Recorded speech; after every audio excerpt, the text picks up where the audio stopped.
Hindi lang ito basta pinapataas ang employment rate sa ating lungsod.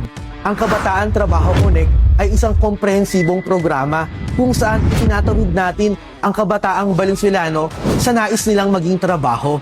Dito, tinuturuan sila ng iba't ibang life and developmental skills, kabilang na rin ang mga job search skills. Kasama din dito ang financial assistance, pantulong sa kanilang paghahanap ng mga requirements. Upang maging job ready sila, isa sa highlight ng mga programang ito ay ang pagtuturo ng paggawa ng resume, kung saan itinuturo dito ang mga dapat at hindi dapat ilagay sa kanilang mga resume.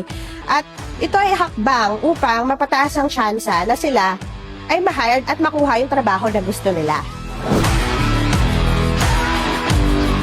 Masaya po. Marami po akong natutunan. Na-share ko po yung mga experience ko sa kanila at sa tingin ko naman po, pagkatapos po nito, magiging successful po yung magiging job fair at makakapag-apply po ako ng maayos at matataga po ako.